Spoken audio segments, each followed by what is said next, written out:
እግዚአብሔር ያዘዛቸው ሶስት አስራት በኩራት ሲባል አስራት ከአስራ አንድ ነው። በኩራት ደግሞ ከማንኛውም ካገኘው ነገር የመጀመሪያውን ማለት ነው። በኦሪቱ ሕግ መሰረት አንድ ሰው ልጅም ቢወልድ የመጀመሪያ ልጁ የእግዚአብሔር ነው።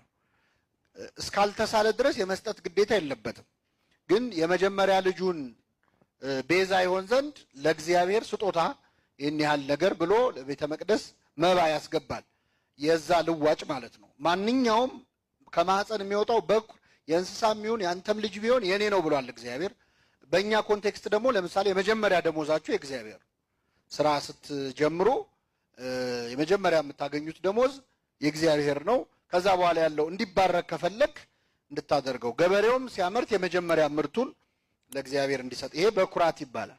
አስራት ደግሞ ከምናገኘው ከማንኛውም ገቢ ከ10 አንዱ የኔ ነው ብሏል እግዚአብሔር። የኔ ነው ብሏል። ማንኛውም በኦሪቱ ሕግ ከ12ቱ ነገድ 11ዱ ነገድ አስራት ያወጣሉ። አንድ ነገድ ግን አስራት አይደለም የሚያወጣው፣ ካህናት ናቸው፣ ሌዋውያን ናቸው። እነሱ እኔ ርስትህ ነኝ ስለተባሉ ለእስራኤል መሬት ሲከፋፈል ለነሱ መሬት አልተሰጣቸውም፣ ርስት አልተሰጣቸውም። ለምንድን ነው ያልተሰጣቸው? የእግዚአብሔር ተብሎ የሚሰጠው መባ ስጦታ የካህናቱ ስለሆነ ማለት ነው አስራቱ። ስለዚህ ካህናት ግን አስራት አያወጡም ማለት አይደለም። የአስራት ያወጣሉ። ሌዋውያን ለእኔ የአስራት ያውጡልኝ ብሏል ማለት ነው። ገብቷችኋል አይደል? ከአስራት ገንዘብ ካህናቱ ያገኛሉ። ካገኙት ላይ ግን እነሱም በረከት ከእግዚአብሔር ያስፈልጋቸዋል አይደል? ያገኙት እንዲባረክላቸው የአስራት ያወጣሉ። ሌላው ምእመን ደግሞ አስራት ያወጣል። በአዲስ ኪዳን ይሄው ነው የቀጠለው።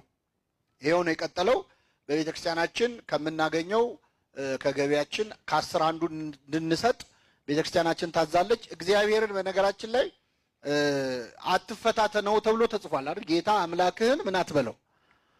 አንድ ነገር ላይ ግን እግዚአብሔር ፈትኑኝ ብሏል። እሱን መፈተን የምንችለው አንድ ነገር ላይ ነው። እሱም በአስራት ነው።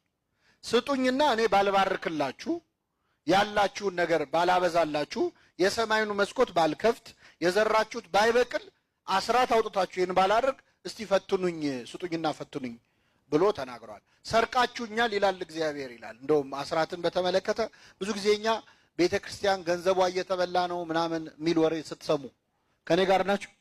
ገንዘቧ እየተበላ ነው ሲባል ስትሰሙ ማን የበላው ይመስላችኋል? አንወሻሽ።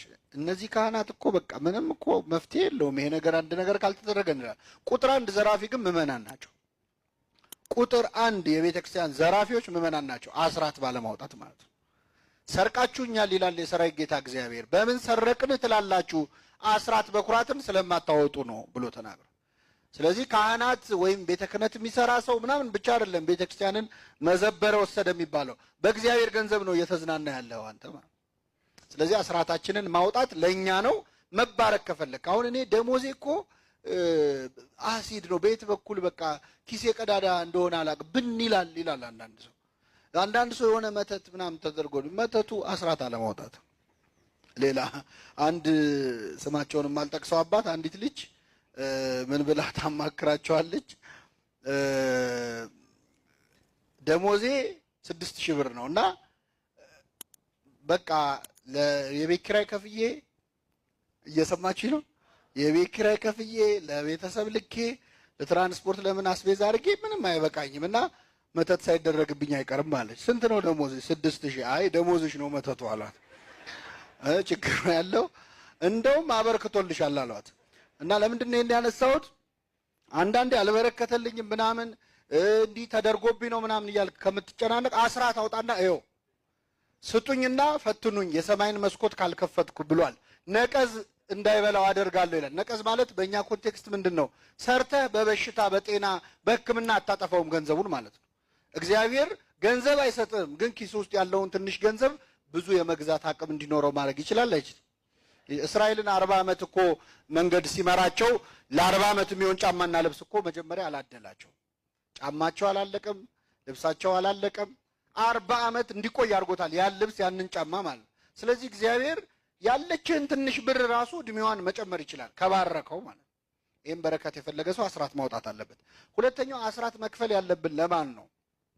አንዳንድ ሰው የገጠር አብያተ ክርስቲያናት የተቸገሩ ወደ ገጠሩ ብንልክ የከተማ አብያተ ክርስቲያናት ባለሀብት ባለሀብቶች ናቸው ወይም ገንዘብ አላቸው ይላል ሐዋርያው ቅዱስ ጳውሎስ የተናገረው ቃል ይህንን በአንድ ይዘጋዋል። የገላትያ መልእክት ምዕራፍ 6 ከቁጥር 6 ላይ ከኔ ጋር በሉ ቃሉን የሚማር ከሚያስተምረው ጋር መልካምን ነገር ሁሉ ይከፋፈል። ቃሉን ምን የሚል የሚማር ከማጋ ከሚያስተምረው ጋር መልካምን ነገር ይከፋፈል ማለት አንድ ሰው አንድ ቃሉን የሚማር ክርስቲያን ከሚያስተምረው ጋር መከፋፈል አለበት መልካም ነገር። ይሄ ማለት ምን ማለት ነው? የሚያስተምሩን ማለት አጥቢያችን ማለት ነው። ሁላችን የምንገለገልበት ደብር ካለ ገዳም ካለ አጥቢያ ካለ የምታስተምረን የምታቆርበን ክርስትና የምንነሳባት ፍታት የምንፈታባት ሰበካ ጉባኤ የምንገለገልባት ቤተክርስቲያን አለችን። እሷ የምታስተምረንና በዛ ያሉት ካህናት ደግሞ የሚያስተምሩን ካህናት ናቸው። ቅዱስ ጳውሎስ ምን አለ? የሚማረው ከሚያስተምረው ጋር መልካም ነገርን ምን ይበል ይከፋፈል ስለሚል አስራት ማውጣት ያለብን ዘኒረስት ቸርች ማለት ነው። ቅርብ ያለ ያንተ አጥቢያ የሆነ ደብር ላይ ነው። ሌሎች አብያተ ክርስቲያናት ተቸግረዋል ምናምን እሱን እንመጣበታለን። ግን ስርዓተ ቤተ ክርስቲያን የሚያዘው ሁሉም አስራት ማውጣት ያለበት ለማን ነው? ለአጥቢያው ነው። ከዛ ውጪ 3 ቃላት ልንገራችሁ። 3 ቃላት ትላላችሁ። አስራት በሉ። ምግብ አልበሉ ይበላሉ። ደርሷል አሁን በቅርብ ሰዓት። እስቲ አስራት በሉ። አሁን ከቅርብ ደቂቃ በኋላ እንደሚበላ ሰው አስራት በሉ። መባ፣ ምጽዋት 3 ነገሮች ናቸው። አስራት፣ መባና አስራት አሁን የተነጋገርነው ነው። አንድ ክርስቲያን እረ ገጠር አብያተ ክርስቲያናት እኮ የኛ ናቸው፣ ቤተክርስቲያን አንዲት ናት፣ እዚህም ያለችው እዛም ያለችው፣ እሷ እየተቸገረች ዝም ማለት አይገባኝም፣ መርዳት አለብኝ ብሎ የሚሰጠው አስራት ተብሎ ሊጠራ አይችልም። መባ ነው። መባ ነው እየሰጠ ያለው። መባ መስጠት ይገባል ወይ? አዎ ይገባል። ግን የአስራቱን አንስተ መባ አድርገ መስጠት ይቻላል? ይቻላል አይቻልም? አይቻልም። ለምሳሌ አሁን እዚህ አዲስ አበባ ውስጥ የምትኖሩ ሰዎች ንግድ እየነገዳችሁ ነው። ንግድ ግብር ትከፍላላችሁ አይደል? እየሰማችሁ ነው። እና ግብር የምትከፍሉት የት ላለው መስተዳደር ነው? የት ላለው ገቢዎች ቢሮ ነው? ለአዲስ አበባ ነው አይደል? ግን የተቸገሩ የገጠር አካባቢዎች አሉ የሉ? ዘመዶቻችን የሉም አሉ? ልኬዋለሁ ብትሉ ገቢዎች ምንድነው የሚሏቸው? ገቢ ትሆናላችሁ ራስ አይደለ? ስለዚህ ለምንድን ነው የምንራቀቀው መንፈሳዊ ነገር ላይ ሲሆን? ሰይጣንም አውቆ ነው በነገራችን ላይ የተሻለ መንፈሳዊ ነገር የምትሰራ አስመስሎ ዋናውን ስራ እንዳሰራው ያደርጋል። ስለዚህ መባ ሌላ ጉዳይ ነው። አስራትን ትተ መባ ሰጣለሁ ብትል በጣም ስህተት ነው። አስራት የራሱ የእግዚአብሔር ገንዘብ ነው። የኔን ገንዘብ ነው ሰርቃችሁኛል እያለው። ስለዚህ የእሱን ገንዘብ ሰጥቼልሃለሁ ለእንትን አይባል። ስጠኝ፣ እሱ ለምን ያውለዋል? የራሱ መብት ነው። ለቤተ ክርስቲያን ነው፣ ለካህናቱ ከጥንትም ጀምሮ ካህናቱ ሊተዳደሩበት ነው እግዚአብሔር ያዘዘው። እኔ ነኝ ርስታችሁ፣ ሌላ ርስት ለእናንተ የላችሁም ብሏቸዋል። የሚማር ከሚያስተምር ጋር መልካም ነገር ይከፋፈል ይላል። ስለዚህ ገዳም መርዳም ምናምን ከፈለጋችሁ መባ ነው። 3ኛው አስራቴን ለመቄዶንያ ብሰጥ እየሰማችሁ ነው ይላል አንዳንድ ሰው። ደግሞ አሁን መቄዶንያ ግቢ ውስጥ ሆነን እኔ ደግሞ የመቄዶንያ አምባሳደር ነኝ ምን ልል ነው?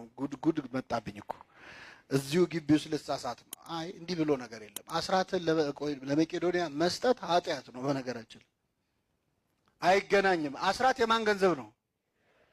ስለዚህ ምን ላይ ነው የሚወድቀው? ከ3ቱ ከነገርኳችሁ ቃላት ምጽዋት ነው። ገብቷችኋል አይደል?